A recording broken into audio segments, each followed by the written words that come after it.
ഒരു പക്ഷിയെപ്പോലെ ആകാശത്ത് പറന്നു നടന്ന വിശുദ്ധ ജോസഫ് കുപ്പർത്തീനോ ദരിദ്രനായ ഒരു ചെരുപ്പൂത്തിയുടെ മകനായിരുന്നു. അമ്മ ഗർഭിണിയായിരിക്കുമ്പോൾ പിതാവ് മരണപ്പെടുകയും കടബാധ്യത മൂലം വീട്ടിൽ നിന്ന് പുറത്താക്കപ്പെട്ട അമ്മ ഒരു കുതിരാലയത്തിൽ അഭയം തേടി അവിടെ മകനെ പ്രസവിച്ചു. ബുദ്ധിമാന്യവും മറവിയും ഉണ്ടായിരുന്ന ജോസഫ് പലപ്പോഴും അമ്മയുണ്ടാക്കിയ ഭക്ഷണം കഴിക്കാൻ വരെ വീട്ടിലെത്താൻ മറന്നുപോയിരുന്നു. പഠനം അദ്ദേഹത്തിന് അതികഠിനമായിരുന്നെങ്കിലും കുട്ടിക്കാലം മുതൽ ദർശനപരവും വൈദികനാകാനുള്ള ആഗ്രഹവും ഉണ്ടായിരുന്നതിനാൽ 17-ാം വയസ്സിൽ ഫ്രാൻസിസ്കൻ സഭയിൽ ചേരാൻ പോയെങ്കിലും പഠന വൈകല്യം ഒരു വെല്ലുവിളിയായതിനാൽ അവിടുത്തെ കന്നുകാലികളെ നോക്കുന്ന ജോലിക്ക് നിയമിച്ചു.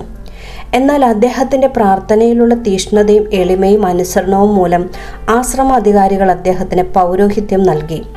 ഒരിക്കൽ വിശുദ്ധ ഫ്രാൻസിസ് അസീസിയുടെ തിരുനാൾ പ്രദക്ഷിണത്തിനിടെ ജോസഫ് ഉയർന്നു പൊങ്ങി അന്തരീക്ഷത്തിൽ പറക്കാൻ തുടങ്ങി. പിന്നീട് കുർബാനയ്ക്കിടയിലും പ്രാർത്ഥനാ സമയങ്ങളിലും അദ്ദേഹം അറിയാതെ പറന്നുയരും. ആ ദിവ്യ പറക്കൽ കേട്ടറിഞ്ഞ് നിരവധി വിശ്വാസികൾ വിദൂരത്ത് നിന്നെത്താൻ തുടങ്ങി. ഈ അത്ഭുത പറക്കലിൽ രോഗശാന്തിയും അത്ഭുതങ്ങളും സംഭവിച്ചിരുന്നെങ്കിലും അത് ആശ്രമത്തിൻ്റെ അച്ചടക്കത്തെയും പ്രാർത്ഥനയെയും തടസ്സപ്പെടുത്തുകയും ഇത് ഒരു ദുർമന്ത്രവാദമെന്നും മാജിക്കെന്നും വ്യാഖ്യാനിക്കപ്പെട്ടതോടെ അദ്ദേഹത്തെ മറ്റൊരു ആശ്രമത്തിലേക്ക് മാറ്റുകയും നീണ്ട 35 വർഷത്തോളം പൊതുസ്ഥലങ്ങളിൽ പ്രവേശനം വിലക്കുകയും ചെയ്തു.